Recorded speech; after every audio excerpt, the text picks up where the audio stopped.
বেগম জিয়ার চিকিৎসায় এভার কেয়ারে চীনের প্রাথমিক মেডিকেল টিম মূলদল আসবে কাল। চিকিৎসকের বক্তব্য ছাড়া কোনো তথ্য প্রচার না করার আহ্বান বিএনপির। দেশে ফেরা নিয়ে সিদ্ধান্ত একান্তই তারেক রহমানের। চাইলে সব ধরনের সহযোগিতা করতে প্রস্তুত সরকার, জানালেন আইন উপদেষ্টা। নিশ্চিত করা হবে নিরাপত্তা। আলাদা দিনে গণভোট চায় জামাত সহ ৮ দল। ভোট ছাড়াই ক্ষমতায় যাওয়ার অপচেষ্টা দেখছেন নেতারা। চোরাগলিতে হাঁটলে আরেকটি ৫ আগস্টের শঙ্কা। দেশের আদালতে প্রথম কোনো ব্রিটিশ এমপির সাজা। প্লট দুর্নীতি মামলায় টিউলিপের ২ বছরের কারাদণ্ড, মা রেহানার ৭ ও খালা শেখ হাসিনার ৫ বছরের জেল। এবং পিলখানা হত্যায় জড়িত সবাইকে বিচারের আওতায় আনার দাবি। স্বাধীন তদন্ত কমিশনের প্রতিবেদন ওয়েবসাইটে প্রকাশের আহ্বান স্বজনের। নিরাপত্তা চায় ভুক্তভোগীদের পরিবার।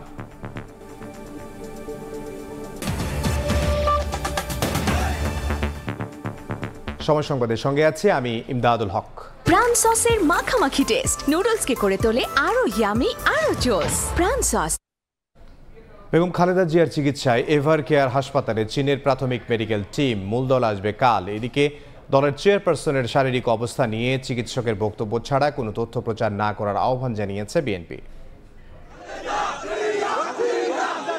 নানা রোগে আক্রান্ত বিএনপি চেয়ারপারসন বেগম খালেদা জিয়া ফুসফুসের সংক্রমণ নিয়ে গত ২৩ নভেম্বর হাসপাতালে ভর্তি হন। এভার কেয়ারে চিকিৎসাধীন থাকা অবস্থায় স্বাস্থ্যের অবনতি হলে গত ২৭ নভেম্বর সিসিউতে নেওয়া হয় সাবেক প্রধানমন্ত্রী বেগম খালেদা জিয়াকে। দেশি বিদেশি চিকিৎসকদের পরামর্শ চলছে বেগম জিয়ার চিকিৎসা। এর মধ্যেই সোমবার বিকেল ৩টায় তার চিকিৎসায় চীন থেকে ৫ সদস্যের একটি প্রাথমিক দল এভার কেয়ার হাসপাতালে আসেন, যাদের রিপোর্টের উপর ভিত্তি করে মঙ্গলবার মূল মেডিকেল টিম চীন থেকে আসবে বলে সময় সংবাদকে জানিয়েছেন বেগম খালেদা জিয়ার মেডিকেল বোর্ডের সদস্য ডাক্তার আল মামুন। এর আগে সকালে বিএনপি মহাসচিব মির্জা ফখরুল ইসলাম আলমগীর জানান, অত্যন্ত অসুস্থ বেগম জিয়া দেশি বিদেশি চিকিৎসকদের নিবিড় পর্যবেক্ষণে আছেন। গুলশানে বিএনপি চেয়ারপারসনের কার্যালয়ে বিশিষ্ট রাজনীতিবিদ ও অর্থনীতিবিদ ডক্টর রেজা কিবরিয়ার বিএনপিতে যোগদান অনুষ্ঠানে একথা বলেন তিনি। গণতন্ত্রের আপসীন নেত্রী দেশনেত্রী বেগম খালেদা জিয়া এখন অত্যন্ত অসুস্থ, হাসপাতালে আছেন। সারা দেশের মানুষ তার রোগ মুক্তির জন্যে আল্লাহ তাআলার কাছে দোয়া চাইছেন এবং আমাদের চিকিৎসকরা কাজ করছেন, আপ্রাণ চেষ্টা করছেন। দেশি বিদেশি সমস্ত চিকিৎসকদেরকে যুক্ত রেখেই তারা চিকিৎসাটা করছেন এবং আল্লাহ তাআলার কাছে আমরা সবসময় দেশবাসী এই দোয়া করছি যে আল্লাহ তাআলা তাকে যেন সুস্থ করে দেন, তিনি সুস্থ আমাদের মাঝে আসেন। এদিন রাজধানীর আগারগাঁওয়ে জাতীয় আর্কাইভ অডিটোরিয়ামে এক সেমিনারে বিএনপির যুগ্ম মহাসচিব রুহুল কবির রিজভীও বেগম জিয়ার সুস্থতা কামনায় দোয়া চান সবার। আরেক অনুষ্ঠানে মেডিকেল বোর্ডের চিকিৎসক ছাড়া অন্য কারো কথায় বেগম জিয়ার শারীরিক অবস্থার তথ্য নিয়ে বিভ্রান্ত না হওয়ার আহ্বান জানান রুহুল কবির রিজভী। নেত্রী এখন এমন একটি জীবনের সন্ধিক্ষণে এসে উপস্থিত হয়েছেন যে আমরা প্রত্যেকেই একটি উদ্বেগ উৎকণ্ঠার মধ্যে দিন যাপন করছি। তিনি সিসিউতে আছেন। পূর্বের মতো পূর্বে যে চিকিৎসাটা ওনার করে আসা হয়েছে গতকাল পরশু, সে চিকিৎসা আজও চলছে। তার জন্য অন্য যে যাই বলুক এটা কেউ যেন বিভ্রান্ত না হয়। ৯ দিন ধরে হাসপাতালে ভর্তি সাবেক প্রধানমন্ত্রীর শারীরিক অবস্থার খোঁজ নিতে প্রতিদিনই রাষ্ট্র, সরকার ও বিভিন্ন রাজনৈতিক দলের নেতারা সহ তার শুভাকাঙ্ক্ষীরা ভিড় করছেন এভার কেয়ারের সামনে। আহমেদ সালেহিন, সময় সংবাদ, ঢাকা।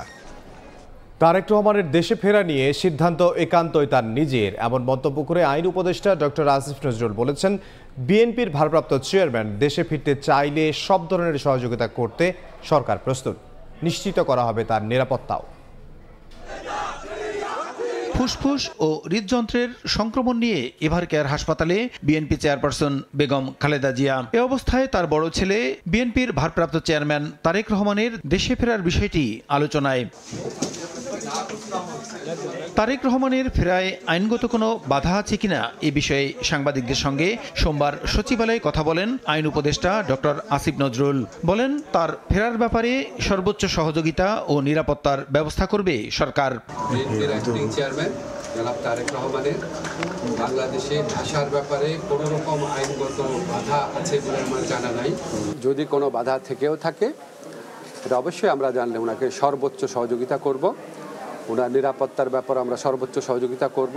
কেন তিনি আসছেন না এ ধরনের প্রশ্ন তোলা অবান্তর জানিয়ে উপদেষ্টা বলেন, দেশে ফেরার উপযুক্ত সময় কোনটি সে সিদ্ধান্ত নেয়ার বিষয়টি একান্তই তারেক রহমানের নিজের। অনেকে ধরনের মন্তব্য করে থাকি যে উনি কেন আসছেন না, এই সমস্ত প্রশ্ন তুলি। আমার কাছে এই সমস্ত প্রশ্ন তোলা খুব অরুচিকর মনে হয়। এটা মা ছেলের সম্পর্ক, এখানে কোনো বেগম খালেদা জিয়ার কোনো ইনস্ট্রাকশন আছে কিনা, বা এখানে ব্যক্তিগতভাবে তারেক রহমানের কোনো রকম চিন্তা আছে কিনা, সেটা তো প্রিজাজ করার বা সেটার ব্যাপারে কমেন্ট করার আমার কাছে রুচিকর মনে হয় না। আমাদের বুঝতে হবে এটা মা ছেলের সম্পর্ক, কোনটা উপযুক্ত সময় এটা সবচেয়ে ভালোভাবে নির্ধারণের ক্ষমতা ওনার রয়েছে। উনি যেটা উপযুক্ত সময় সেই সময় দেশে আসবেন বলে আমি বিশ্বাস করি। এর আগেও তারেক রহমানের দেশে ফেরার বিষয়ে সরকারের পক্ষ থেকে সহযোগিতার কথা জানিয়েছেন কয়েকজন উপদেষ্টা। প্রসূন আশিস, সময় সংবাদ, ঢাকা। বিএনপির ভারপ্রাপ্ত চেয়ারম্যান তারেক রহমান এখনও ভোটার তালিকাভুক্ত হননি। কমিশন চাইলে পরেও ভোটার হতে পারবেন বলে জানিয়েছেন ইসির সিনিয়র সচিব আখতার আহমেদ। দুপুরে আগারগাঁওয়ে নির্বাচন ভবনের সংবাদ সম্মেলনে তিনি জানান, ভোটার তালিকা আইন অনুযায়ী নির্বাচন কমিশন যে কোনো ব্যক্তিকে যে কোনো সময় ভোটার তালিকাভুক্তির সিদ্ধান্ত নিতে পারে। সচিব আরও জানান, 31 অক্টোবর পর্যন্ত তালিকাভুক্ত হওয়া সবাই আগামী নির্বাচনে ভোট দিতে পারবেন। আর নির্বাচনের আগে ভোটারের নাম, বাবা মায়ের নাম, বয়স, ঠিকানা, ছবি সহ 7 ধরনের তথ্য সংশোধন করা যাবে না। তবে মোবাইল ফোন নম্বর সহ কিছু তথ্য সংশোধনীতে কোনো বাধা থাকবে না। তিনি আরও জানান, প্রবাসীদের ভোটের জন্য নিবন্ধনের সময়সীমা 1 সপ্তাহ বাড়িয়ে 25শে ডিসেম্বর নির্ধারণ করা হয়েছে। নতুন দল নিবন্ধনের বিষয়ে এখনো চূড়ান্ত সিদ্ধান্ত হয়নি। আমার জানা মতে না। ঠিক আছে, পারতে পারেন যদি কমিশন সিদ্ধান্ত দেয়। আইনগত আছে, আপনারা একটু ভোটার তালিকা নিবন্ধন আইনটা দেখে নিন, মুখস্থ নাই আমার। আলাদা দিনে গণভোট চায় জামাত সহ 8 দল। খুলনায় 8 দলের বিভাগীয় সমাবেশে জামাত আমির বলেছেন, ভোট ছাড়াই ক্ষমতায় যাওয়ার অপচেষ্টা করছেন অনেকে। চোরাগলিতে হাঁটলে আরেকটি 5 আগস্টের শঙ্কা প্রকাশ করেছেন তিনি। দুপুরে খুলনা নগরীর শিববাড়ি মোড়ে জাতীয় জুলাই সনদ বাস্তবায়ন, জাতীয় নির্বাচনের আগে গণভোট সহ 5 দফা দাবিতে জামাত, খেলাফত মজলিস, ইসলামী আন্দোলন সহ 8 দলের বিভাগীয় সমাবেশ হয়। নেতারা বলেন, পর্দার পেছন থেকে একটি দল কলকাঠি নেড়ে অন্তর্বর্তী সরকারকে বিভ্রান্ত করছে। শান্তি ঐক্যের স্বার্থে আলাদা দিনে গণভোট দেওয়ার আহ্বান জানান তিনি। খেলাফত মজলিসের আমিরও একই কথাও জানান।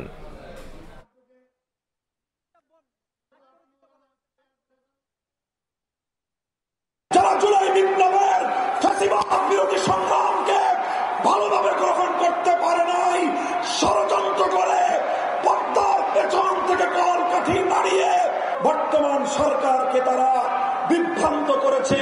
দুর্নীতি অব্যাহত রয়েছে, ক্ষমতায় না গিয়ে অনেকে ক্ষমতার দাপট দেখাচ্ছে। আগামী নির্বাচনে চলে বলে কৌশলে কেউ কেউ আমরা শুনতে পাই বিভিন্ন জায়গায় বসে ষড়যন্ত্রের জাল বুনছেন।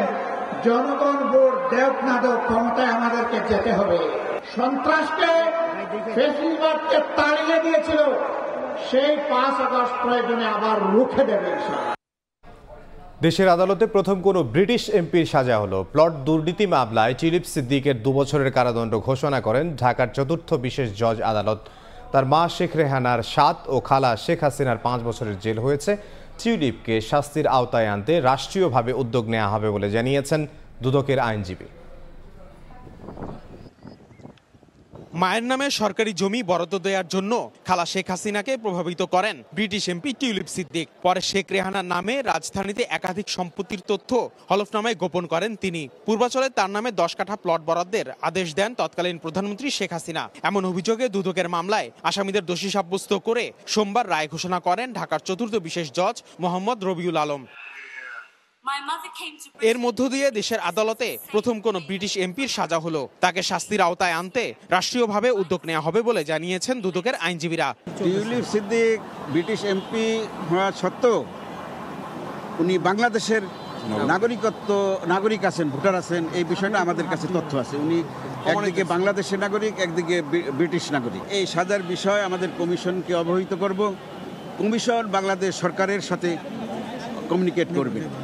এবং বাংলাদেশ সরকার পরবর্তীতে ব্রিটিশ সরকার বা আসামিরা যে আসামি দেশে আছে, পলাতক আছে, সেই সব দেশের সরকারের সাথে কমিউনিকেট করবে।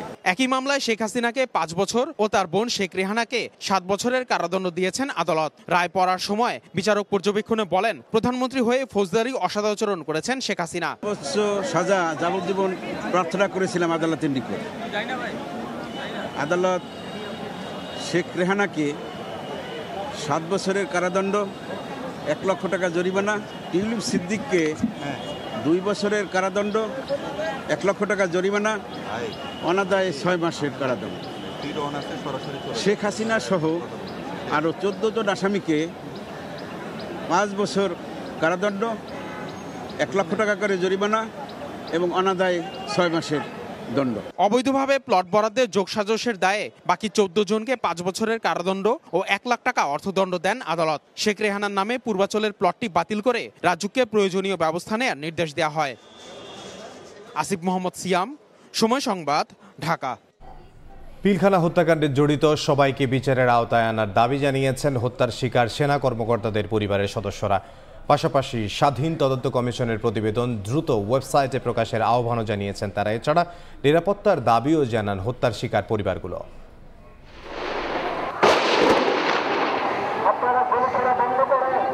বিডিআর বিদ্রোহের নামে 2009 সালে পিলখানায় নির্মমভাবে হত্যা করা হয় 57 জন সেনা কর্মকর্তা সহ 74 জনকে। অন্তর্বর্তী সরকার দায়িত্ব নেয়ার পর 11 মাসের তদন্ত শেষে রোববার প্রধান উপদেষ্টার কাছে প্রতিবেদন দেয় স্বাধীন তদন্ত কমিশন। প্রতিবেদনে আসে সাবেক প্রধানমন্ত্রী শেখ হাসিনার নির্দেশে দলগতভাবে আওয়ামী লীগ, সাবেক মেয়র ফজলে নূর তাপস এবং সাবেক স্বরাষ্ট্রমন্ত্রী সাহারা খাতুনের ভূমিকা। এসেছে প্রতিবেশী দেশ ভারতের রোশানলের কথাও। তদন্ত প্রতিবেদন জমার পরদিন সোমবার সকালে সংবাদ সম্মেলন করে হত্যাকাণ্ডের শিকার সেনা কর্মকর্তাদের পরিবার। জড়িত সবাইকে বিচারের আওতায় আনার দাবি জানান তারা। যে সেনাবাহিনীর কর্মকর্তারা আমাদের বাবাদের সাথে 57 জন অফিসারদের সাথে বেইমানি করেছে, তাদের বিচার এর আওতায় নিয়ে আসতেই হবে। যদি এই মির্জাফরদের বিচার করা না হয় তাহলে কিন্তু ভবিষ্যতে আরেকটা পিলখানা হত্যাকাণ্ড করার সুযোগ রয়ে যাচ্ছে। সাক্ষী দিতে গিয়ে আমরা বিভিন্ন মহল থেকে বাধা পেয়েছি এবং আমাদের যে সাক্ষী সেগুলো কিছু কিছু মানুষের মনোপুত না হওয়ার কারণে আমাদের যথেষ্ট পরিমাণ হয়রানির ভেতর দিয়ে যেতে হয়েছে। এই সকল আর্মি অফিসার তাদের নিজেদের ভাইকে বেঁচে দিয়েছে শুধু কিছু র্যাঙ্ক পাওয়ার জন্য। তারা যতক্ষণ পর্যন্ত সিস্টেমে আছে ততক্ষণ পর্যন্ত আসলে দেশ স্বাধীন হয়নি। তদন্ত প্রতিবেদন ওয়েবসাইটে প্রকাশের আহ্বান জানানো হয় সংবাদ সম্মেলনে। আন্তর্জাতিক অপরাধ ট্রাইব্যুনালের চিফ প্রসিকিউটর দ্রুততম সেই রিপোর্টটি চিফ অ্যাডভাইজারের অফিস থেকে উনি গ্রহণ করেন এবং যত দ্রুত সম্ভব সকল ব্যক্তিবর্গ, সামরিক এবং বেসামরিক, সকলকে যেন অ্যারেস্ট ওয়ারেন্ট জারি করা হয়। যে রিপোর্টটি প্রকাশ হয়েছে এটি যেন দ্রুত সময়ে ওয়েবসাইটে দেওয়া হয়, যেন এদেশের প্রতিটি মানুষ কেন, কে, কি কারণে এই হত্যাকাণ্ড ঘটিয়েছে বিষয়টি জানে। দেশের ইতিহাসের নির্মম হত্যাকাণ্ড নিয়ে দলগুলোকে রাজনীতি না করার আহ্বান জানিয়েছে নিহতদের পরিবারের সদস্যরা। নির্মমভাবে তো হত্যা করে তাদের শান্তি হয় নাই। সানবীর রূপল, সময় সংবাদ, ঢাকা। প্রশ্নের জন্য ধন্যবাদ। বিচার বিভাগ সম্পূর্ণ স্বাধীন করার দাবি বহুদিনের। সংবিধানের 116 অনুচ্ছেদের দোহাই দিয়ে যে নিয়ন্ত্রণ এতদিন ছিল আইন মন্ত্রণালয়ের হাতে, শেষ পর্যন্ত তা ভেঙে আলাদা সচিবালয় গঠনের অধ্যাদেশ জারি করেছে অন্তর্বর্তী সরকার। প্রধান বিচারপতির অধীনেই চলবে সব প্রশাসনিক কাজ। তবে আইনজীবীরা বলছেন, আলাদা সচিবালয় বিচার বিভাগের স্বাধীনতার বড় অগ্রগতি হলেও নতুন সরকার ক্ষমতায় এসে অধ্যাদেশটি আইন হিসেবে পাস করবে কিনা তা নিয়ে সংশয় রয়েছে। বছরের পর বছর সুপ্রিম কোর্টের এক কোণে পড়ে থাকা একটি নাম ফলক যেন মনে করিয়ে দিত বিচার বিভাগকে স্বাধীন সচিবালয় দেওয়ার প্রশ্নে অতীতের সরকারগুলোর অনীহা। সংবিধানের 116 অনুচ্ছেদকে ঢাল করে বিচার প্রশাসনের নিয়ন্ত্রণ হাতে রেখেছিল আইন মন্ত্রণালয়। তবে 24-এর 5 আগস্টের পট পরিবর্তনের পর নতুন করে দাবি ওঠে বিচার বিভাগের আলাদা সচিবালয়ের। নানা প্রক্রিয়া শেষে রোববার জারি করা হয় আলাদা সচিবালয়ের অধ্যাদেশ। এতে নির্বাহী বিভাগের পুরোপুরি নিয়ন্ত্রণ মুক্ত হল বিচার বিভাগ। এই সচিবালয়ের সার্বিক নিয়ন্ত্রণ থাকবে প্রধান বিচারপতির হাতে। সুপ্রিম কোর্ট সচিবালয় অধস্থন আদালত ও প্রশাসনিক ট্রাইব্যুনালের তত্ত্বাবধান ও নিয়ন্ত্রণ সংক্রান্ত প্রয়োজনীয় সব প্রশাসনিক ও সাচিবিক দায়িত্ব পালন করবেন। বিচার বিভাগের যে সুপ্রিম অথরিটি, সেটা হচ্ছে সংবিধান এবং জনস্বার্থ, এটাকে সামনে রেখে সুপ্রিম কোর্ট তার কাজ করবে। জনকল্যাণে সুপ্রিম কোর্ট, এটা কোনো প্রতিষ্ঠানে, এটা মিল ফ্যাক্টরি নাই। এটি বাংলাদেশের ইতিহাসে একটি মাইল ফলক পদক্ষেপ। এর মাধ্যমে আমাদের নিম্ন আদালত প্রশাসনিক কর্তৃত্ব থেকে মুক্তি পেল। তবে নতুন সরকার আসার পর অধ্যাদেশ পাশ করে নেবে কিনা তা নিয়ে এখনো সংশয়ে আইনজীবীরা। আজকের এই অধ্যাদেশ জারির মাধ্যমে প্রকৃতপক্ষে বিচার বিভাগ এবং তাদেরকে ক্ষমতায়ন করা হয়েছে। একটা হচ্ছে আর্থিক দিক থেকে, একটু হচ্ছে প্রশাসনিক দিক থেকে। অনেক সময় আমরা আইন তৈরি করি যার প্রকৃতপক্ষে তার বাস্তবায়ন হয় না। সঠিক কথা নির্ভর করবে আসলে বাস্তবায়ন আমরা কিভাবে করছি তার উপরে। খবরদারি করার যেই মনোবাসনা রাজনৈতিক দলগুলোর আমরা প্রত্যক্ষ করেছি দীর্ঘ 53 ইয়ার্সে, সেটির অবসান ঘটবে। আর সেটির অবসান যদি না ঘটে তাহলে তো আমাদের দুঃখের সীমা পরিসীমা থাকবে না। মাজদার হোসেন মামলায় 1999 সালের 2 ডিসেম্বর নির্বাহী বিভাগ থেকে বিচার বিভাগ পৃথক করার রায় দেয় সুপ্রিম কোর্ট। ওই রায়ের পর 2007 সালে তত্ত্বাবধায়ক সরকারের আমলে 1 নভেম্বর নির্বাহী বিভাগ থেকে বিচার বিভাগ পৃথক করা হয়। কিন্তু দীর্ঘ 15 বছরও কার্যক্রম নিষিদ্ধ আওয়ামী লীগ সরকার পৃথক সচিবালয় প্রতিষ্ঠানের উদ্যোগ নেয়নি। তানভীর হাসান মেঘ, সময় সংবাদ, ঢাকা। সময় সংবাদে আরো থাকছে। প্রথমবারের মতো যাচ্ছি, খুবই ভালো লাগতেছে। পরিবেশ যদি ভারসাম্য ঠিক থাকে, টুরিস্ট আরো বাড়বে। সেন্ট মার্টিন দ্বীপে গেল 3টি জাহাজ। 2000 পর্যটকের রাত যাপনের সুযোগ থাকলেও প্রথম যাত্রায় গেলেন 1200 উৎফুল্ল ভ্রমণ পিপাসুরা।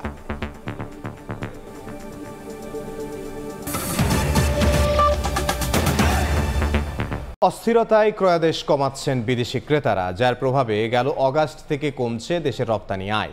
ব্যবসায়ীরা এমন দাবি করলেও বাণিজ্য উপদেষ্টা বলছেন বাংলাদেশ নিয়ে বহির্বিশ্বে নেতিবাচক প্রচারণা চালাচ্ছে একটি চক্র, যার প্রভাব পড়েছে রফতানি খাতে। তবে এটি সাময়িক বলে মনে করেন তিনি। এর জন্য আলাদা কোনো পদক্ষেপের প্রয়োজন নেই।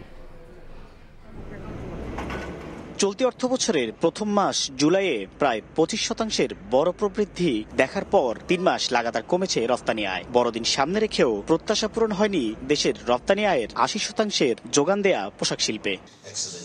এই অবস্থায় বিশ্ববাজারে বাংলাদেশের ব্র্যান্ডিং পূর্বাঞ্চলে গ্লোবাল সোর্সিং এক্সপোর আয়োজন করেছে রফতানি উন্নয়ন ব্যুরো ইপিবি। সোমবার প্রদর্শনীর উদ্বোধনীতে রফতানিমুখী খাতের চাপে পড়ার কারণ হিসেবে রাজনৈতিক অস্থিরতাকে দায়ী করেন নিট পোশাক রফতানিকারকদের শীর্ষ সংগঠন বিকেএমই এর সভাপতি। তবে প্রশংসা করেন বন্দর ব্যবস্থাপনায় বিদেশিদের সঙ্গে চুক্তির। যে সমস্ত দেশ আমাদের এখান থেকে এখন ইম্পোর্ট করে না, সেই সমস্ত বায়ারগুলিকে খুঁজে বের করে তাদেরকে ইনভাইট করে নিয়ে আসা।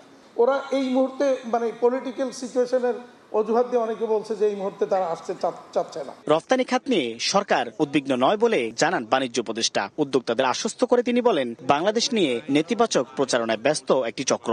এর প্রভাব রফতানি খাতে পড়লেও এটি সাময়িক।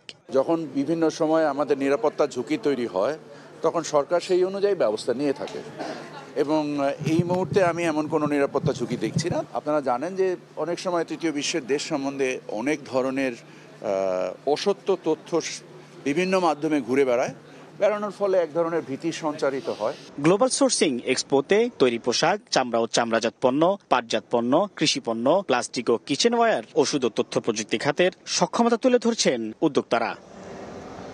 সাইফুল ইসলাম, সময় সংবাদ, ঢাকা। রাষ্ট্রায়ত্ত 6 ব্যাংকের মধ্যে 4টির মূলধন ঘাটতি পূরণের পরিকল্পনা অবাস্তব। তাই নতুন করে বাস্তবসম্মত পরিকল্পনা দেওয়ার নির্দেশ দিয়েছে কেন্দ্রীয় ব্যাংক। সোনালী ও বিডিবিএল এর পরিকল্পনা বাস্তবসম্মত, তবে ভবিষ্যতে শিথিলতা দেখানোর সুযোগ নেই বলে সতর্ক করা হয়েছে।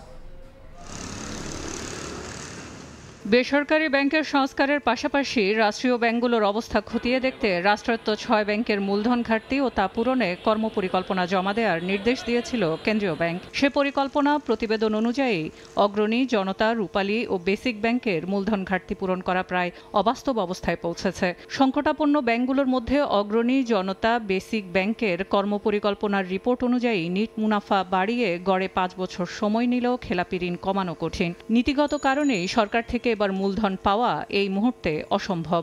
রূপালী ব্যাংকের প্রভিশন ঘাটতি কমেছে প্রায় 414 কোটি টাকা। তবে এই 4 ব্যাংকের মূলধন ঘাটতি পূরণে যে পরিকল্পনা দেওয়া হয়েছে তা অবাস্তব বলে জানিয়েছে কেন্দ্রীয় ব্যাংক। তারা যেগুলো আশাবাদ ব্যক্ত করেছে, যেসব টার্গেট তারা এত তারিখের মধ্যে বা এত সময়ের মধ্যে এই পরিমাণ টার্গেট অ্যাচিভ করব, আমরা যে কথাগুলো বলেছে তা বাস্তবতা বিবর্জিত বলে আমাদের কাছে মনে হয়েছে। এদিকে সোনালী ব্যাংক 2024 সালে 64 কোটি টাকা উদ্বৃত্ত নিয়ে বছর শুরু করে। 3 বছরে নিট মুনাফা করে 1888 কোটি টাকা।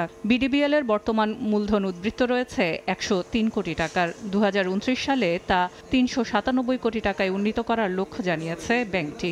তাদের অ্যাসেট কোয়ালিটি ইমপ্রুভ করার ক্ষেত্রে কোনো প্রকার শৈথল্য দেখানো যাবে না, অর্থাৎ নতুন করে আরও কিছু ঋণ খেলাপি হয়ে যাক বা ঋণ আদায়ের যে এই প্রচেষ্টা সেটা একটু ঢিলামি হয়ে যাক, সেটু করলে ওই দুটি ব্যাংকের যে কোনো পরিকল্পনা সেটাও কিন্তু ব্যর্থ হবে। 2024 সালের ডিসেম্বর শেষে 6 রাষ্ট্রায়ত্ত ব্যাংকের সম্মিলিত মূলধন ঘাটতি ছিল 31,000 কোটি টাকা। সেলিয়া সুলতানা, সময় সংবাদ, ঢাকা। শুল্ক হার পুনর্নির্ধারণ জটিলতার নিরসন না হওয়ায় রমজানে দাম বাড়ার পাশাপাশি খেজুরের বাজারে অস্থিরতা সৃষ্টির শঙ্কা তৈরি হয়েছে। গত 4 মাসে 7,000 মেট্রিক টন খেজুর আমদানি হলেও শুল্ক কমার আশায় বন্দরেই ফেলে রেখেছেন আমদানিকারকরা। অবশ্য খেজুর আমদানিতে শুল্কায়নযোগ্য মূল্য ও আমদানি শুল্ক যৌক্তিকীকরণের সিদ্ধান্ত নিয়েছে সরকার। শাখাউচ্চিপুর ক্যামেরায় বিস্তারিত জানাচ্ছেন কমল দে।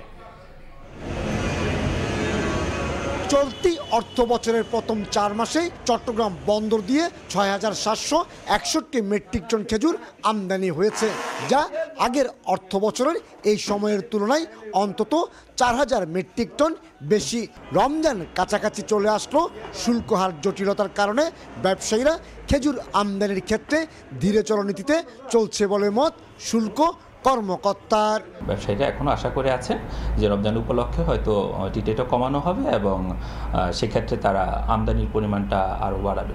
প্রতি বছরই রমজান শুরু হওয়ার কয়েক মাস আগেই খেজুরের বাজার অস্থিরতা যেন স্বাভাবিক ঘটনা হয়ে দাঁড়াচ্ছে। এবারও শুল্ক জটিলতায় ভুগছে খেজুর আমদানি।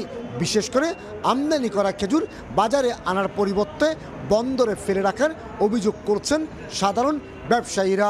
আমদানি হচ্ছে, আমদানিতে কেউ নিচ্ছে না এখন ফুড থেকে, কারণটা হচ্ছে এখন যদি দাম কমে দেয় তাহলে তো সমস্যা হয়ে যাবে, এই জন্য কেউ খেজুর নিতে চাচ্ছে না। 40-50 টাকা থেকে প্রায় 200 টাকা প্রতি কেজিতে আন্তর্জাতিক বাজারে দাম বেশি। সেই কারণে যদি এবছর ডিউটিটা না কমায় সাধারণ ভোক্তারা খেজুর খেতে পারবে না। বর্তমানে পাইকারি পর্যায়ে সর্বোচ্চ হিসেবে 5 কেজির প্রতি প্যাকেট মেটজুল খেজুর 7,500 টাকা এবং সর্বনিম্ন আজোয়া 2,500 টাকা দরে বিক্রি হচ্ছে। সরকার যদি ডিউটি না কমায় তাহলে খেজুরের বাজার যে পরিস্থিতি এখন, খেজুর আসার সম্ভাবনা নাই। মধ্যপ্রাচ্যের দেশ সৌদি আরব, আরব আমিরাত, মিশর, জর্দান, ইরাক, ইরান এবং তিউনিসিয়া থেকে আমদানি করা হয় এসব খেজুর।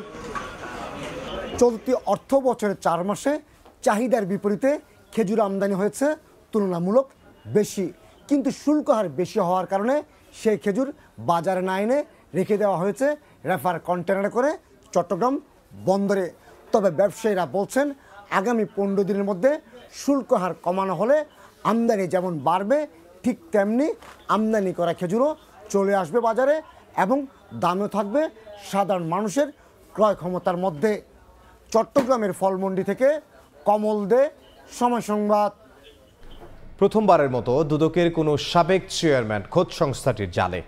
সংস্থাটির বর্তমান কমিশন সাবেক চেয়ারম্যান ইকবাল মাহমুদের বিরুদ্ধে দুদকে অভিযুক্ত ব্যক্তির কাছ থেকে ফ্ল্যাট গ্রহণের অভিযোগের অনুসন্ধানে নেমেছে। এদিকে ঢাকা উত্তর সিটি কর্পোরেশনের প্রশাসক মোহাম্মদ এজাজের দুর্নীতি অনুসন্ধানে 2 সদস্য কমিটি গঠন করা হয়েছে। স্বাস্থ্য খাতের আলোচিত ঠিকাদার মুতাজ্জিরুল ইসলাম মিঠুর বিরুদ্ধে করোনাকালে হাসপাতালে সরঞ্জাম কেনাকাটায় দুর্নীতির অভিযোগ ওঠে। দীর্ঘদিন তিনি ছিলেন ধরাছোঁয়ার বাহিরে। চলতি বছরের সেপ্টেম্বরে 75 কোটি টাকার অবৈধ সম্পদ অর্জনের মামলায় গ্রেফতার হলে বেরিয়ে আসে চাঞ্চল্যকর তথ্য।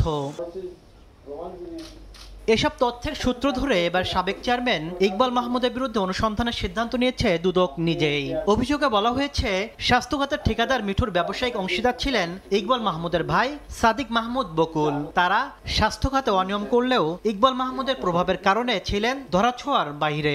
মিঠুর দুর্নীতি ঢাকতে তার কাছ থেকে গুলশানে 2টি ফ্ল্যাট নেওয়ার অভিযোগও আছে ইকবাল মাহমুদের বিরুদ্ধে। এদিকে ঢাকা উত্তর সিটি কর্পোরেশনের প্রশাসক মোহাম্মদ এজাজের বিরুদ্ধে ঘুষ গ্রহণ সহ দুর্নীতির অভিযোগ অনুসন্ধানে 2 সদস্যের কমিটি গঠন করেছে সংস্থাটি। জনাব মোহাম্মদ এজাজুল ইসলাম প্রশাসক ঢাকা উত্তর সিটি কর্পোরেশনের বিরুদ্ধে বিভিন্ন অনিয়ম ও দুর্নীতির অভিযোগে অনুসন্ধানের সিদ্ধান্ত গৃহীত হয়েছে।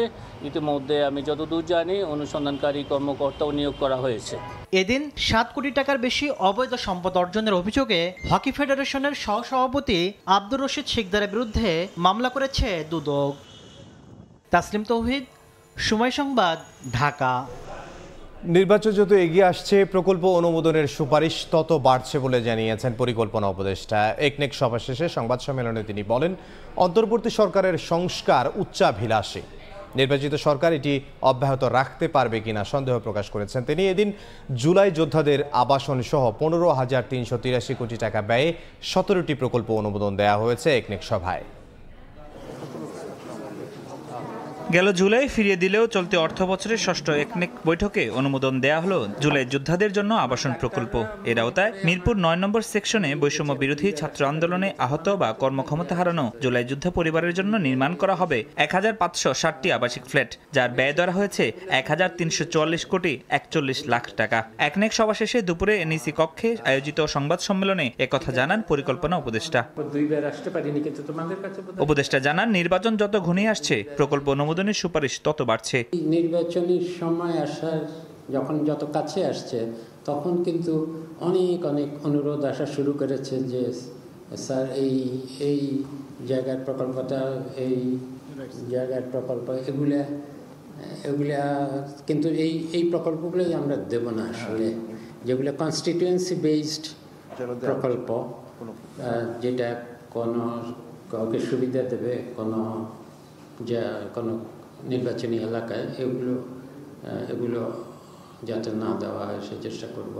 এ সময় অন্তর্বর্তী সরকারের চলমান সংস্কার কার্যক্রমকে উচ্চবিলাসে উল্লেখ করে তা নির্বাচিত সরকার অব্যাহত রাখতে পারবে কিনা তা নিয়ে সন্দেহ প্রকাশ করেন তিনি। অন্তর্বর্তী সরকার অনেক বেশি সংস্কার করে ফেলেছে এবং বেশি উচ্চাভিলাষী সংস্কার অনেকখানি করে ফেলেছে, যেগুলা নির্বাচিত সরকারের পক্ষে হজম করা বা সহ্য করা একটু কঠিন হতে পারে।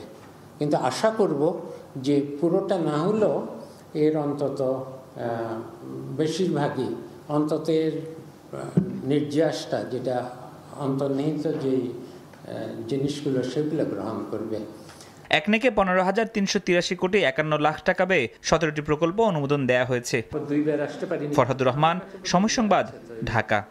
শুরু হলো বিজয়ের মাস ডিসেম্বর। 71-এর এ মাসেই পৃথিবীর মানচিত্রে স্থান করে নেয় লাল সবুজের বাংলাদেশ। পাকিস্তানি বাহিনীকে আত্মসমর্পণে বাধ্য করে স্বাধীনতা ছিনিয়ে আনে মুক্তিগামী জনতা। বিজয়ের 54তম বছরকে বরণ করতে ডিসেম্বরের প্রথম দিন ঢাকা বিশ্ববিদ্যালয়ে আয়োজিত হয় বিজয় শোভাযাত্রা। ইতিহাসবিদরা বলছেন, যে লক্ষ্য নিয়ে বিজয় অর্জিত হয় তা আজও অধরা। শাহরিয়ার সৌমিকের রিপোর্ট। শোষণ আর বঞ্চনার বিরুদ্ধে ফুঁসে ওঠা বাঙালির ওপর গণহত্যায় মেতে ওঠে বর্বর পশ্চিম পাকিস্তানি শাসকেরা। কিন্তু দমে যায়নি বাঙালি, রক্তস্রোতে ভেসে ছিনিয়ে আনে স্বাধীনতার লাল সূর্য।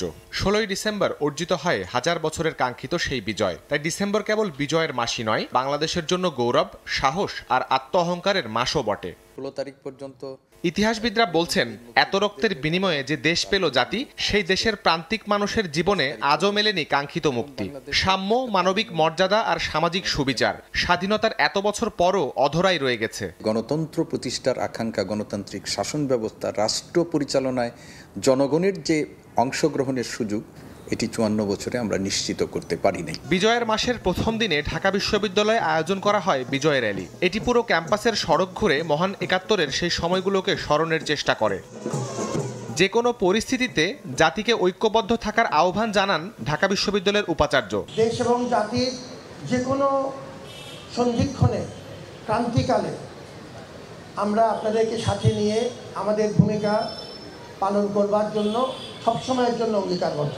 দেশকে সামনের দিকে এগিয়ে নিতে মানবিক মূল্যবোধ সম্পন্ন মানুষ তৈরির ওপর জোর দিচ্ছেন শিক্ষাবিদরা। যুগে যুগে যত আন্দোলন আর মুক্তির ডাক, সবটাতেই বন্দুকধারীদের চোখরাঙানি দিয়ে সবার আগে বুক পেতেছে আমাদের তরুণরা। বিজয়কে কলুষিত করা, দুর্নীতি আর অপরাধকে রুখে দিতে তাই তরুণদেরকেই এগিয়ে আসতে হবে সবার আগে। শাহরিয়ার শমিক, সময় সংবাদ, ঢাকা। মেট্রো রেলের ছাদে 2 ব্যক্তির উঠে পড়ার ঘটনায় নিরাপত্তা জোরদার করা হচ্ছে বলে জানিয়েছে কর্তৃপক্ষ। উত্তরার দিয়াবাড়িতে মেট্রো রেল ভবনের সংবাদ সম্মেলনে ডিএমটিসিএল এর ব্যবস্থাপনা পরিচালক জানান, স্টেশনের নিচে সিসিটিভি লাগানো হচ্ছে। এ সময় 5.7 মাত্রার ভূমিকম্পে মেট্রো রেলের কোনো ফিজিক্যাল ক্ষতি হয়নি বলেও দাবি করেছেন তিনি। রোববার রাত 8টার দিকে মেট্রো রেলের সচিবালয় স্টেশনে ঘটে এক অপ্রত্যাশিত ঘটনা। মেট্রো রেলের ছাদে উঠে পড়ে 2 কিশোর। বিষয়টি নজরে আসার সঙ্গে সঙ্গে বন্ধ করে দেওয়া হয় যাত্রী বহন। ঘটনার পর এক বিজ্ঞপ্তিতে বিষয়টি নিশ্চিত করে ঢাকা ম্যাস ট্রানজিট কোম্পানি। ঘটনার জেরে ট্রেন বন্ধ করে স্টেশনের প্রতিটি ট্র্যাকে সার্চ সহ মেট্রো রেলের নিরাপত্তা ব্যবস্থা জোরদার করার কথা জানিয়েছেন ডিএমটিসিএল এর এমডি। সোমবার সকালে উত্তরার দিয়াবাড়িতে মেট্রো রেলের সাম্প্রতিক অর্জন ও অগ্রগতি বিষয়ক সংবাদ সম্মেলনে এ তথ্য জানান তিনি। বলেন, নিরাপত্তা ব্যবস্থা আগের চেয়ে আরও জোরদার করতে স্টেশনের প্রবেশপথে সিসি ক্যামেরা লাগানো হচ্ছে। কোন স্টেশনতে উঠছে এটি ধরতে আমাদের 15 থেকে 20 মিনিট লাগছে। সমস্ত সিসিটিভিগুলি চেক করার পরে বোঝা গেছে যে এটা এই স্টেশনতে উঠছে ছেলেটা, কারণ একটা লোকের শ্যাডো দেখা গেছে, সে অন্যদিকে ডাইন দিকে চলে গেছে।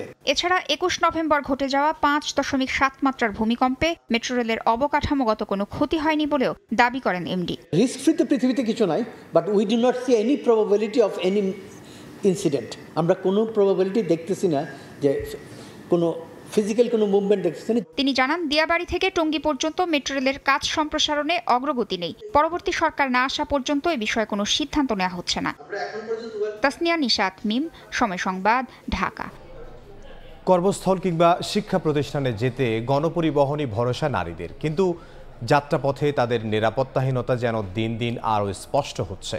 নির্ধারিত আসনের নিয়ম না মানা থেকে শুরু করে নিত্যদিনের মানসিক ও শারীরিক হয়রানি কঠিন করে তুলছে নারীর যাত্রাকে। ফাহরিয়া ফারুকের রিপোর্ট। ওঠার সময় আর কি অন্যদেরা টান দিছে, পুরুষরা মহিলাদের সিটে বসে থাকে, বাসে যারা যারা থাকে তারা কেউ কিছুই বলে না। সমস্যা তো মোটামুটি হয়। প্রতিদিনের এই যাত্রা যেন নারীদের জন্য এক নীরব যুদ্ধ। শুধু গন্তব্যে পৌঁছানো নয়, এ যুদ্ধ নারীর নিরাপত্তা নিশ্চিতেরও। কিন্তু প্রশ্ন থেকে যায়, গণপরিবহনের উপর নির্ভরশীল এদেশের অধিকাংশ নারী ঠিক কতটা নিরাপদে পৌঁছান তার গন্তব্যে। বাংলাদেশ রোড সেফটি নেটওয়ার্কের এক জরিপ বলছে, দেশের গণপরিবহনে যাতায়াতকারীদের মধ্যে 83% নারী প্রতিদিন শারীরিক ও মানসিক নির্যাতনের শিকার হন। যদিও সড়ক পরিবহন আইন 2018 অনুযায়ী প্রতিটি বাসে নারী, শিশু ও প্রতিবন্ধীদের জন্য 9টি আসন সংরক্ষিত থাকার কথা, কিন্তু সড়ক ঘুরে দেখা যায় অধিকাংশ বাসে এ নিয়ম উধাও। ছেলে মানুষই বাসের মধ্যে ওঠার সময় যে কাদের মধ্যে যে মানে রং টাচ করছে, যদি কোনো কিছু বলতে যায় তাহলে বলে হয়তো আমার চরিত্রের দোষ, আর নাহলে ও চরিত্রের দোষ, কিন্তু সরাসরি চরিত্র নিয়ে কথা বলে দেয়। মহিলাদের সিটে বসে থাকে, তখন মহিলারা বললেও তারা সিটটা দিতে চায় না। আমরা নাইমা দাঁড়ায় ব্রেক করে মহিলারা উঠাই নামাই পরে। কাগজে কলমে নিয়ম থাকলেও তার বাস্তবায়ন না থাকায় মাঝে মধ্যেই অনাকাঙ্ক্ষিত ঘটনা ঘটছে বলে জানান পুরুষ যাত্রীরা। মহিলাদের সিটে পুরুষ বসে না, বরঞ্চ মহিলারা পুরুষের সিটে বসে। হ্যাঁ, পুরুষের সিট এগুলো মহিলাদের সিট সামনে। অনেকাংশ তো সেফ, কিন্তু কিছু কিছু ক্ষেত্রে একটু হয়তো বা অনেক সময় হয়, কিন্তু যেটা আসলে অনাকাঙ্ক্ষিত। নিরাপদ যাত্রায় চলতি বছরের ফেব্রুয়ারিতে রাজধানীতে চালু করা হয় কাউন্টার ভিত্তিক বাস পরিষেবা। 21টি কোম্পানির 2610টি গোলাপি রঙের বাস যাত্রা শুরু করলেও মুখ থুবড়ে পড়েছে সেই প্রকল্প। এ বিষয়ে জানতে মহিলা বিষয়ক অধিদপ্তরে যায় সময় সংবাদ, তবে কথা না বলে এড়িয়ে যান দায়িত্বরতরা। বিশেষজ্ঞরা বলছেন, নারীর জন্য নিরাপদ পরিবেশ তৈরিতে মর্যাদা বৃদ্ধির পাশাপাশি প্রয়োজন সামাজিক বিভিন্ন প্রতিষ্ঠানের অংশগ্রহণমূলক ভূমিকা। নারীকে যতক্ষণ না পর্যন্ত আমরা তাকে এই দেশের একজন নাগরিক, সমান মর্যাদা, সমান অধিকার, তার কাজ করার অধিকার আছে, তার বাইরে যাওয়ার অধিকার আছে, এটা আমরা যদি মানসিকতা আমাদের পরিবর্তন না করি, এটা তো হতেই থাকবে। যতই আইন করা হোক। নারীদের জন্য ঢাকা শহরে যদি আমি বলি প্রচুর পরিমাণে আলাদা বাস দিতে হবে। এখন প্রশ্ন আসতে পারে যে কেন আলাদা বাস দিতে হবে, সারাক্ষণ তো বলা হচ্ছে সম অধিকারের কথা, কিন্তু সম অধিকার আর এই ধরনের পাবলিক হ্যারাসমেন্টের, পাবলিক প্লেসে হ্যারাসমেন্টের নারী হওয়ার জায়গাটা দুটো ভিন্ন জিনিস। সমাজের সব শ্রেণীর মানুষের মানসিকতা পরিবর্তনের উপরও জোর দেন বিশেষজ্ঞরা। দিন শেষে নারী গন্তব্যে পৌঁছায় ঠিকই, কিন্তু প্রতিদিনের এই যাত্রা প্রশ্ন তোলে নারীর নিরাপত্তা নিশ্চিত হবে কবে। বিশেষজ্ঞরা বলছে যাতায়াতে নারীর নিরাপত্তা নিশ্চিতে আইনের পাশাপাশি প্রয়োজন মানসিকতারও পরিবর্তন। ফারিয়া ফারুকি, সময় সংবাদ, ঢাকা। সময় সংবাদে আরও থাকছে, ঘূর্ণিঝড় ও বন্যায় এশিয়ার 4 দেশে প্রাণহানি 1000-এর বেশি, ইন্দোনেশিয়াতেই 502, উদ্ধার কাজে ধীরগতি, চুরি বেড়ে যাওয়ায় উদ্বেগে বাসিন্দারা।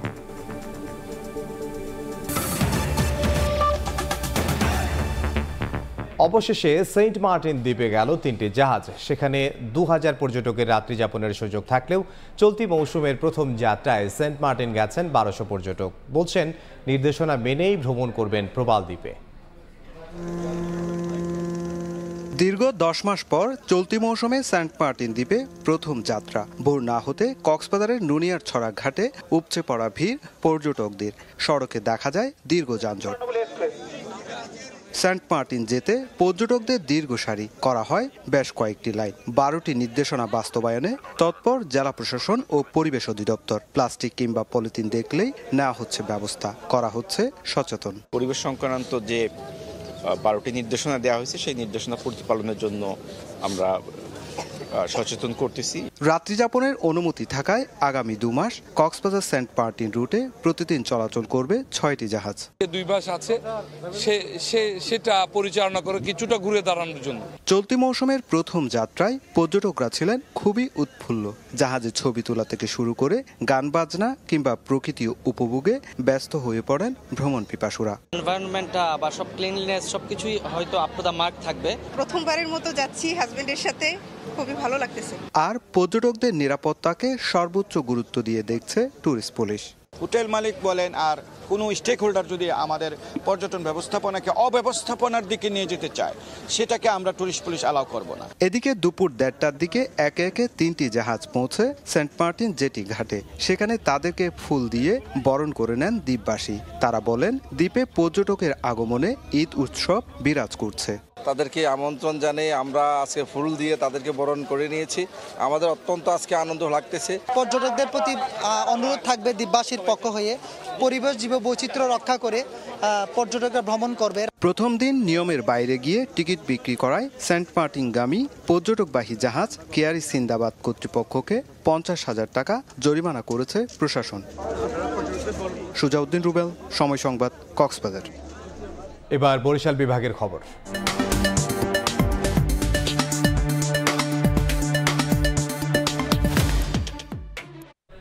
বরিশাল শহরের 95% ভবনে অগ্নি নির্বাপক ব্যবস্থা নেই। মাত্র 5% ভবনে আধুনিক যন্ত্র থাকলেও তাও আবার ব্যবহার বিধি জানেন না অনেকেই। অথচ সিটি কর্পোরেশন প্রতিষ্ঠার 2 যুগ পার হচ্ছে, আর বহুতল ভবনের সংখ্যাও বাড়ছে।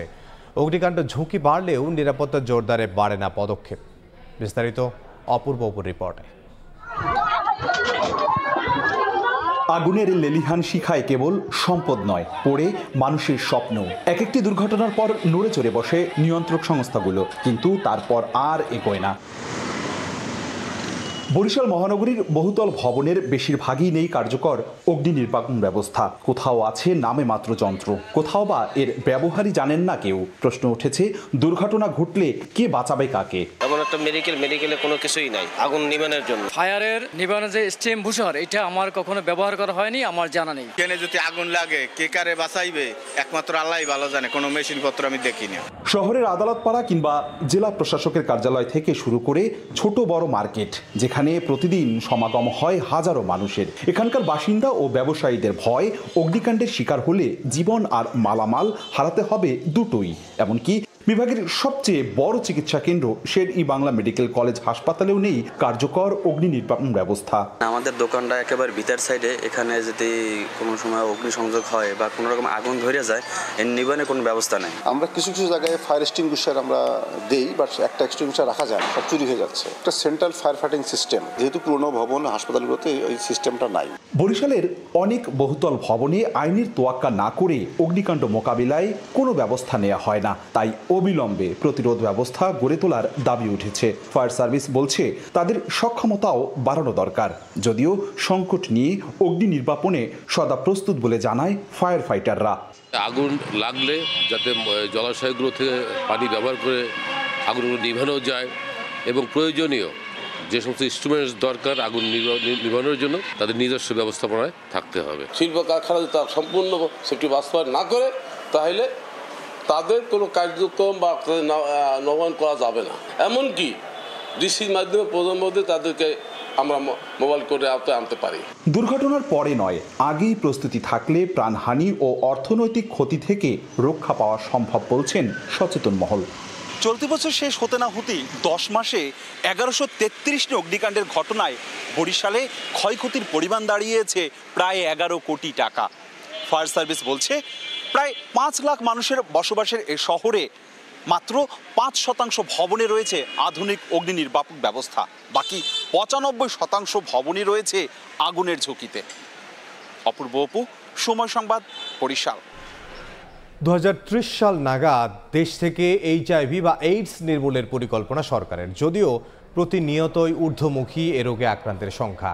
এক বছরে মৃত্যু হয়েছে 219 জনের, আর আক্রান্ত 1891 জন।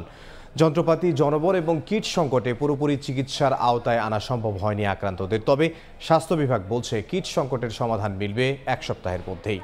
এইডস প্রতিরোধে সচেতনতা বাড়াতে 1 ডিসেম্বর পালিত হয় বিশ্ব এইডস দিবস। নুরুল ইসলামের ছবিতে বিস্তারিত জানাচ্ছেন মনির হুসাইন।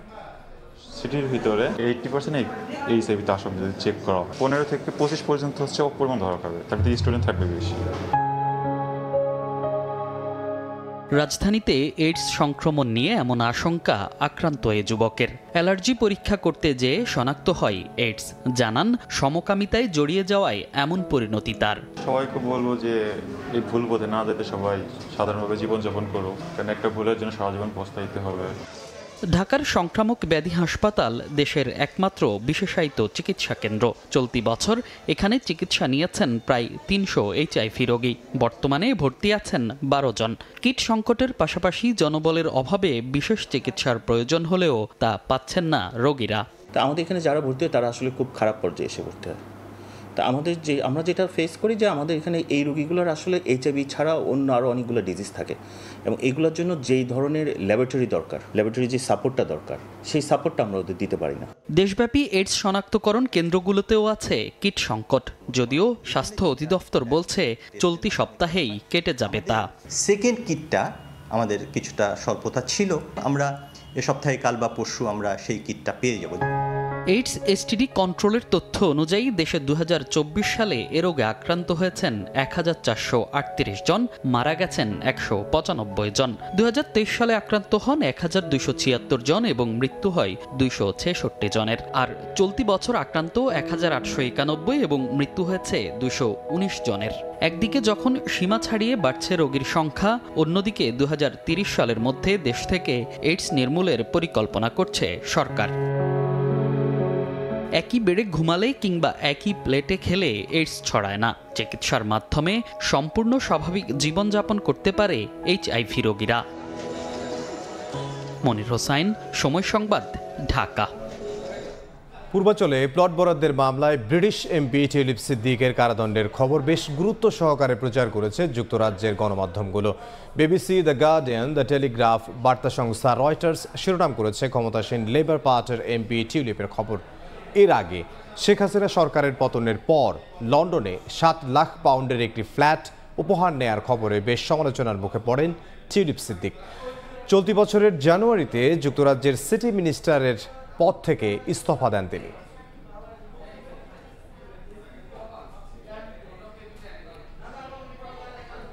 ভয়াবহ ঘূর্ণিঝড় ও বন্যায় শ্রীলঙ্কা, ইন্দোনেশিয়া, থাইল্যান্ড ও মালয়েশিয়ায় প্রাণহানি ছাড়িয়েছে 1000। ইন্দোনেশিয়াতেই মারা গেছেন 502 জন। এখনও নিখোঁজ রয়েছেন অনেকে। বন্যায় ক্ষতিগ্রস্তদের উদ্ধারে চলছে অভিযান। ইন্দোনেশিয়ার সুমাত্রার আচেহ, নর্থ সুমাত্রা ও ওয়েস্ট সুমাত্রার 3 প্রদেশে প্রাকৃতিক দুর্যোগের ভয়াবহতা সবচেয়ে বেশি। ঘূর্ণিঝড় সেনিয়ার আঘাতে পাহাড় ধসের ঘটনায় এখনও নিখোঁজ অনেকেই। সেন্ট্রাল তাপানুলি ও সিভলগায় সড়ক যোগাযোগ বিচ্ছিন্ন। এ অবস্থায় সমুদ্রপথে ত্রাণ পৌঁছানোর প্রস্তুতি চলছে। ঘূর্ণিঝড়ের ক্ষতচিহ্ন দৃশ্যমান গ্রামগুলোতেও। বাসিন্দারা জানান, পানি নেমে গেলেও রাস্তাঘাট পরিষ্কার না হওয়ায় স্বাভাবিক হয়নি চলাচল। চুরি ও লুটপাটের ভয়ে ঘরবাড়ি ছেড়ে আশ্রয়কেন্দ্রে যাননি অনেকেই। সুমাত্রার কয়েকটি এলাকায় দোকানপাটেও ঘটেছে চুরির ঘটনা। পুলিশ বলছে, দুর্গত এলাকায় ত্রাণ না পৌঁছানোয় এমন ঘটনা ঘটাচ্ছেন কেউ কেউ। এদিকে ঘূর্ণিঝড় দিতুয়ার আঘাতে বন্যা ও ভূমিধসে শ্রীলঙ্কার মৃতের সংখ্যা বেড়ে দাঁড়িয়েছে 193-এ। এখনও নিখোঁজ রয়েছে প্রায় 200 জন। পরিস্থিতি মোকাবেলায় দেশটিতে জরুরি অবস্থা জারি করা হয়েছে। দেশজুড়ে ক্ষতিগ্রস্ত হয়েছে 5 লাখেরও বেশি মানুষ। প্রায় 78,000 বাসিন্দাকে সরিয়ে নেওয়া হয়েছে আশ্রয়কেন্দ্রে। ভয়াবহ বন্যায় ফিলিপিন্সে অনেকের মৃত্যুর পর দুর্নীতির অভিযোগ ঘিরে বিক্ষোভে নতুন মাত্রা পেয়েছে। বন্যা প্রতিরোধে বরাদ্দ কোটি ডলার গায়েব হয়ে যাওয়ার অভিযোগে স্থানীয় সময় রোববার ম্যানিলায় সমাবেশ করেছে বামপন্থী রাজনৈতিক দল ও সাধারণ শিক্ষার্থীরাও। এ সময় প্রেসিডেন্ট বংবং মার্কোস জুনিয়রের পদত্যাগ দাবি করেন বিক্ষুব্ধরা।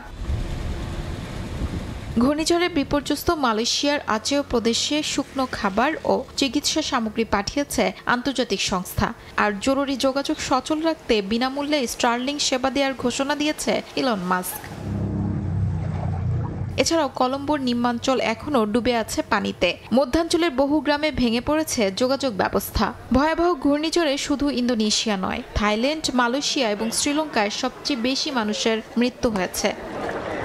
শিউলি রোজা, সময় সংবাদ। শ্রীলঙ্কার ঘূর্ণিঝড় ও বন্যা দুর্গতদের জন্য জরুরি ত্রাণ সামগ্রী এবং উদ্ধারকারী দল পাঠাবে বাংলাদেশ। সোমবার পররাষ্ট্র মন্ত্রণালয়ের এক সংবাদ বিজ্ঞপ্তিতে এ তথ্য জানানো হয়। এতে বলা হয়, প্রধান উপদেষ্টার নির্দেশে 3 ডিসেম্বর মানবিক সহায়তা এবং উদ্ধারকারী দল বিমান বাহিনীর 2টি বিশেষ বিমানে শ্রীলঙ্কায় যাবে। ঘূর্ণিঝড় ডিটুয়ার প্রভাবে দেশটিতে আকস্মিক বন্যা ও ভূমিধসে এখন পর্যন্ত 355 জন নিহত হয়েছেন এবং কমপক্ষে 366 জন নিখোঁজ রয়েছেন।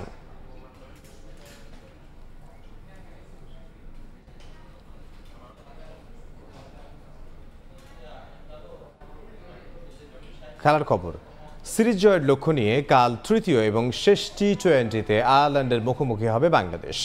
বিশ্বকাপের আগে শেষ সিরিজে ইতিবাচক ফলাফলের আশা টাইগারদের। টানা খেলার মধ্যে থাকায় মেগা ইভেন্টের প্রস্তুতি নিয়েও সন্তুষ্ট pace bowling coach Shaun Tait. এদিকে টেস্ট খেলুড়ে দেশের বিপক্ষে সিরিজ জয়ের সুযোগ হাতছাড়া করতে চায় না আইরিশরা। ম্যাচটি মাঠে গড়াবে মঙ্গলবার দুপুর 2টায়। চট্টগ্রাম থেকে সাব্বির মিথুনের রিপোর্টে বিস্তারিত।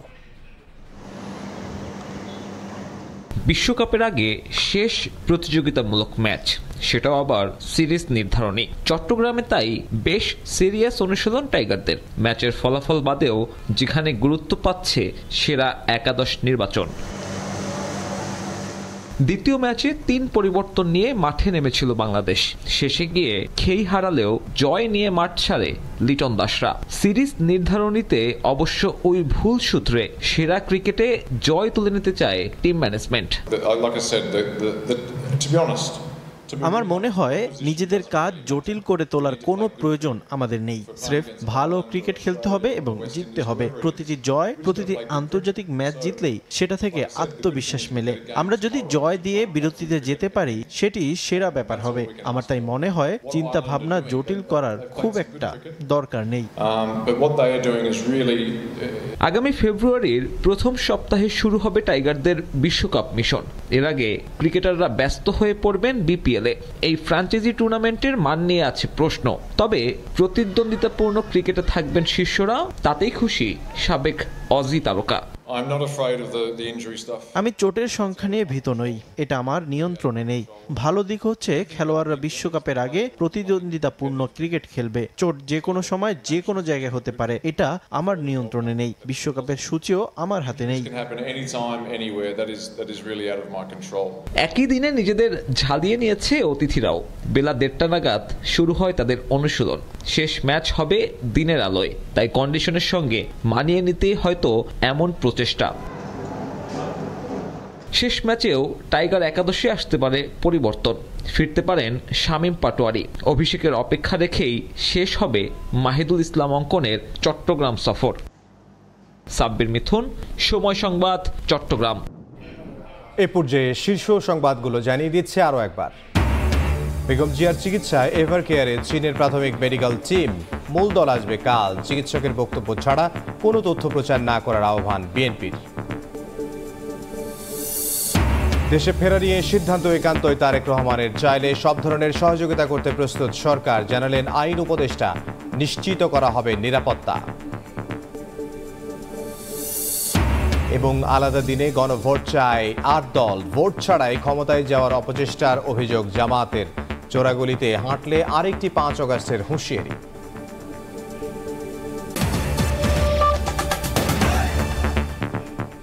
এই ছিল 5টার সময় সংবাদে। এরপর বাংলার সময় নিয়ে আসছি কিছুক্ষণ পর। সঙ্গে থাকুন সময়।